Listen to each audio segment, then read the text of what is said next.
मैं माननीय सदस्य डॉक्टर शशि थरूर जी से कहूंगा कि वो अपने विचारों को व्यक्त करें।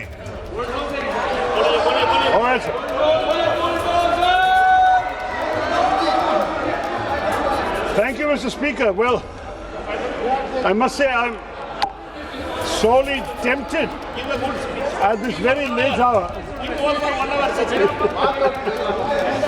I'm sorely tempted at this very late hour, sir, to say that better late than never and just let the bill pass. But I think some home truths must be told. We've all witnessed the horrors of Manipur, a slow-burning horror once the unrest began in May of 2023, which is continuing now 21 months before the president's rule was actually declared. During this time, we have seen at least 250 people having died, perhaps over 300. We've had more than 5,600 weapons and 6.5 lakh rounds of ammunition seized, looted from police armories. More than 70,000 people. Lok Sabha की कार्रवाई आप live देख रहे हैं। रात के 2 बज चुके हैं। मणिपुर में राष्ट्रपति शासन पर चर्चा की शुरुआत हो गई है। देर रात होने की वजह से विपक्षी दलों की ओर से कुछ विरोध भी किया गया, लेकिन यहां पर शशि थरूर अपनी बातें रख रहे हैं। सुनते हैं उन्हें।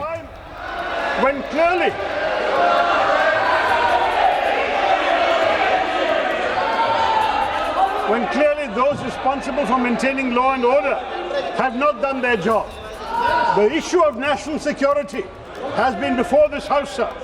And the fact that when we found all these tragedies happening, no decisive action was taken for almost 2 years. My party called repeatedly for an earlier imposition of President's rule. That did not happen. And I'm very sorry to see that it was only when the Chief Minister resigned on the 9th of February, the State Assembly had to reconvene by the 12th, but even though Article 174(1) of the Constitution requires it, it was not possible to convene the State Assembly. The Congress Party in Manipur had prepared a no-confidence resolution. Your own ally, the NPP, had withdrawn support, and in those circumstances, only then, with the Assembly unable to meet because you could not survive such a motion, that President's rule was declared. This, is a very painful development, and to cite the failure of constitutional machinery in the state over the Assembly's inability to meet, when the real failure has been one of national security, has been one of law and order maintenance, has been one of basic decency for the people suffering the torment of violence in that state for almost 2 years. This remains a blot on the conscience of the nation. Today now, this is the 11th instance that we will be approving President's rule in Manipur, which is a record, sir. The highest of any Indian state in the last 77 years. No state has had to go under President's rule for 11 times, as Manipur has done. Now, sir, this is a very serious moment in our own country's history and in the history of Manipur. Decision-making power has been shifted from locally elected representatives to the central government and the governor appointed by the central government. And that is a very onerous responsibility at a time when sadly our own Prime Minister has not gone to listen to the pain and trauma. और इस वक्त की बड़ी खबर आपको दे दें, वक्फ bill के बाद मणिपुर पर चर्चा की शुरुआत हो गई है। रात के 2 बज चुके हैं, लेकिन उसके बावजूद इसके पहले हमने देखा मणिपुर पर चर्चा का विरोध कर रहा था विपक्ष। आपको बताते चले वक्फ बिल फिलहाल पास हो चुका है और जबरदस्त ये रहा कि उसके पक्ष में 288 वोट पड़े, विपक्ष में 232 और तुरंत उसके बाद वक्फ बिल के तुरंत बाद मणिपुर पर चर्चा की शुरुआत हो गई। तो आज की ये दोनों बड़ी खबर लगातार, जिसके बारे में एबीपी न्यूज आपको जानकारी दे रहा है और बड़ा महत्वपूर्ण है कि इस समय भी लोकसभा की कार्यवाही लाइव चल रही है। वहां पर गृह मंत्री अमित शाह की मौजूदगी है, राहुल गांधी नेता विपक्ष उनकी मौजूदगी है, शशि थरूर इस वक्त अपनी बात कह रहे हैं। जैसे ही वक्फ संशोधन विधेयक पास होता है, उसके बाद हमने देखा कैसे किरण रिजिजू को लोग बधाई देने लगे, सत्ता पक्ष की ओर से तमाम लोगों की ओर से बधाई दी गई। और इस समय मणिपुर में राष्ट्रपति शासन पर चर्चा हो रही है। क्या हम अंकित गुप्ता के पास चल सकते हैं? वक्फ बिल के बाद मणिपुर पर चर्चा हो गई है। अंकित गुप्ता हमारे सहयोगी बने हुए हैं। अंकित, वक्फ संशोधन विधेयक लोकसभा में पास, पक्ष में 288, विपक्ष में 232 और उसके तुरंत बाद मणिपुर में राष्ट्रपति शासन पर चर्चा। बिल्कुल चित्रा, आज ऐसा लग रहा है कि अभी 1-2 घंटे संसद की कार्रवाई और चलेगी, क्योंकि जो मणिपुर की चर्चा के लिए करीबन 1.5 से 2 घंटे का वक्त तय किया गया था और उम्मीद ये की जा रही थी कि 8 घंटे के आसपास जो वक्त पर चर्चा हो जाएगी। उसके बाद में वोटिंग करवाने के बाद में रात में 11-12 बजे तक ये मणिपुर पर चर्चा पूरी कर ली जाएगी। लेकिन क्योंकि रात में 2 बजे वक्फ संशोधन बिल लोकसभा से पास हुआ, ऐसे में जो शेड्यूल्ड बिजनेस है उसमें मणिपुर पर चर्चा, जो लगातार विपक्ष भी मांग कर रहा था, वो कह रहा था कि इस पर चर्चा होनी जरूरी है क्योंकि सत्ता पक्ष उससे भाग रहा है। तो ऐसे में जैसे ही रात में 2 बजे वक्फ संशोधन बिल लोकसभा से पास हुआ, उसके बाद में मणिपुर पर चर्चा शुरू हो गई। हालांकि जैसे ही अमित शाह ने मणिपुर पर चर्चा का रिजोल्यूशन पेश किया, उसके बाद में जो विपक्षी सांसदों ने ये कहा, आप इस पर इस समय क्या चर्चा करेंगे, रात में 2 बज चुका है। लेकिन कहा यह गया कि आपने चर्चा की मांग की थी, आप चर्चा करना चाहते हैं या नहीं करना चाहते हैं। तो शशि थरूर से पूछा गया तो शशि थरूर ने अब जवाब देना या अपना पक्ष रखना शुरू कर दिया है। तो चित्रा, निश्चित तौर पर आप जो है ये एक संसद की खूबसूरती भी कहेंगे और किस तरीके से जो जनता से जुड़े हुए मुद्दे हैं उनको लेकर के जब काम होता है तो कुछ ऐसा दिखता है। रात में 2 बज रहा हो, दिन का 2 बज रहा हो, फर्क नहीं पड़ता है। और यहाँ पर अच्छी चीज क्या है, वो तमाम बड़े सांसद, वो तमाम बड़े चेहरे जिनको जनता अपने प्रतिनिधि के तौर पर देखती है, चुनती है, वो रात में 2 बजे संसद भवन में मौजूद हैं। और अभी वक्त संशोधन बिल पास करवाने के बाद में मान लीजिए आधी रात को कार्यवाही अगले दिन तक के लिए स्थगित कर दी गई, अगले दिन या अगले सुबह 11 बजे जब भी उसकी शुरुआत होती है। लेकिन लोकसभा के भीतर अगर ये पूरी प्रक्रिया अभी भी जारी है, तमाम बड़े नेताओं की मौजूदगी है, इसके पीछे की वजह क्या है? क्या इसको दिन में नहीं किया जा सकता था या इसी समय करवाने के पीछे क्या कोई खास वजह देख रहे हैं आप? देखिए चित्रा, इसकी वजह ये होती है कि अगले दिन का जो बिजनेस होता है वो पहले से डिसाइडेड होता है।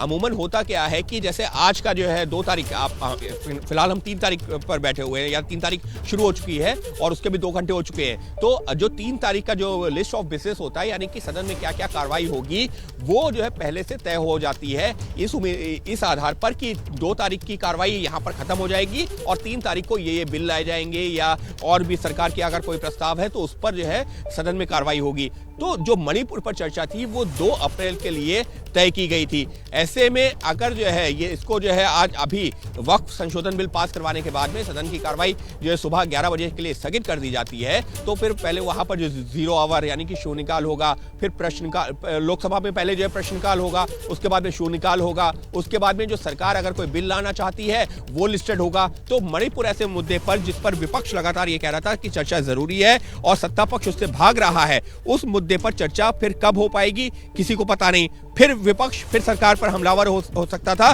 कि देखिए आपने मणिपुर जैसे मुद्दे पर चर्चा नहीं की। तो आज सरकार ने क्या कोशिश की या सरकार ने क्या रणनीति बनाई कि ठीक है, अगर विपक्ष इस मुद्दे पर चर्चा करना चाहता है तो हम चर्चा को तैयार हैं, भले ही रात में 2 बजे का वक्त क्यों ना हो रहा हो। लेकिन रात के 2 बजे का वक्त नहीं हो रहा है ना, 2:10 होने जा रहे हैं। तो क्या ये, चूंकि मणिपुर एक बेहद गंभीर विषय भी है अंकित, और उस विषय पर रात में चर्चा हो, दिन पर चर्चा हो, उस पर चर्चा होनी जरूरी है, लेकिन फिर भी दर्शकों की जानकारी के लिए बताएं कि मणिपुर पर चर्चा के लिए कितना वक्त मुकर्रर किया गया है और कब तक ये जो कार्यवाही है वो आगे यूं ही बढ़ती हुई दिखाई देगी? क्योंकि अभी शशि थरूर बोल रहे हैं, उसके बाद क्या कुछ और सदस्यों की ओर से अपनी बात रखी जाएगी मणिपुर पर? हाँ अंकित है, हाँ वही है। अंकित, आप लाइव हैं? अच्छा, उनको आप स्क्रीन से हटा दीजिए, उनका फोन कट गया है और दोबारा से हम उनसे संपर्क साधेंगे। शशि थरूर मणिपुर पर इस वक्त अपनी बातें रख रहे हैं, एक बार सुनते हैं, उसके बाद अंकित के पास लेकर चलेंगे।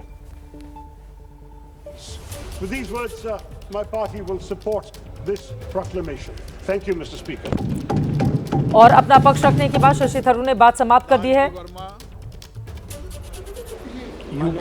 यूपी में थोड़ी लगा लाल जी। मणिपुर के राष्ट्रपति शासन के अनुमोदन के प्रस्ताव पर अपनी बात, संकल्प पर अपनी बात रखने का अवसर दिया, इसके लिए मैं आपका आभारी हूँ। निश्चित रूप से मणिपुर की घटनाएं, जिस तरह से संवैधानिक दायित्वों का निर्वहन वहाँ की सरकार ने नहीं किया और जो घटनाएं हुई वो हमारे देश के लिए काला धब्बा है। सारा विपक्ष एकजुट होकर उस समय सरकार से मांग कर रहा था कि उस सरकार को बर्खास्त करके वहाँ राष्ट्रपति शासन लगाया जाए, लेकिन उस समय भारतीय जनता पार्टी की सरकार ने जिद करके अल्पसंख्यकों को डराने धमकाने का काम किया और वहाँ पर राष्ट्रपति शासन नहीं लगाया, जिस तरह से आज जिस तरह का ये विधेयक लाकर और अल्पसंख्यक को डराने का काम किया जा रहा है, उसी तरह से मणिपुर में बड़े लंबे समय तक इस देश की मानवता कराह रही थी।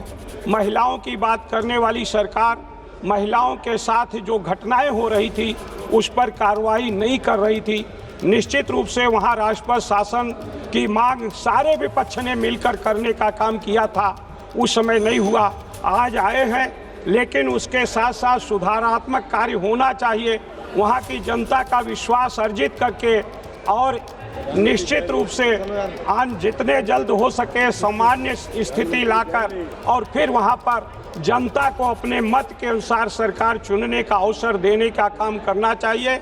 निश्चित रूप से आज जो प्रस्ताव संकल्प आया है इसका हम पक्ष में हैं, लेकिन साथ ही साथ हमारी ये मांग है, हमारे दल की तरफ से ये मांग है कि वहाँ की स्थिति सामान्य करने के लिए सारे कार्य किए जाएं, वहाँ का विकास का काम किया जाए और वहाँ के लोगों को फिर से अपने इच्छा अनुसार सरकार चुनने का अवसर दिया जाए।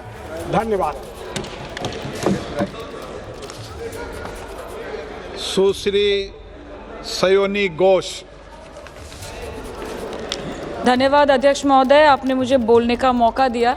आज बहुत शेर बोले जा रहे थे सदन में, तो मैं भी एक शेर से शुरू करना चाहती हूँ कि तेरा इंतज़ार करेंगे हम, चाहे ज़माने लग जाए, या तो तू आ जाए या हम ही ठिकाने लग जाए। तो सर, ये शेर मुझे अच्छे दिन की याद दिलाता है, वो दिन के जिसका वादा था, इस सरकार के नेकी का जो इरादा था, जो इरादे 2014 में काफ़ी बुलंद थे, पर 2024 के आते आते इनके नीतियों में कुछ थोड़े बहुत घमंड थे, जिस घमंड के चलते पूर्व में नोटबंदी और लॉकडाउन जैसी घटनाएं घटी और जिसके वजह से 700 से ऊपर किसानों की मौत हुई और जिसके चलते मणिपुर पर प्रेसिडेंट्स रूल तो लागू किया गया, लेकिन बस यही बोलना था कि 22 महीने लग गए और कई लोगों की जानें चली गई। सर, मैंने आगे भी ये चर्चा की थी कि president's rule was the only solution, why was it not imposed months ago when people were dying. जब हजारों की तादाद में लोग बेघर हो रहे थे, चारों तरफ आग जल रही थी, जब महिलाओं को विवस्त्र करके रास्ते पर घसीटा जा रहा था, जब सिर्फ भारत नहीं बल्कि पूरे विश्व मणिपुर की चर्चा और निंदा दोनों कर रही थी, तब आप कहाँ थे? Sir, this delay in imposing President's rule proves that the BJP leadership neither had the will nor the competence to handle the Manipur crisis, and the administration watched quietly as ethnic tensions spiraled out of control. Sir, मैं ज़्यादा detail में नहीं जाऊँगी क्योंकि हमने चर्चा पहले भी की है और आज लगभग 2:15 को हम मणिपुर पे आलोचना कर रहे हैं। इतना इम्पोर्टेंस अगर पहले दिया होता तो शायद इसकी नौबत ही नहीं आती। So this is what I think. पर सर, ये शर्मिंदगी की बात है कि आज भारत के एक राज्य में प्रेसिडेंट्स रूल है। ये भी शर्मिंदगी की बात है कि 140 करोड़ की आबादी में 80 करोड़ को मुफ्त में राशन दिया जाता है।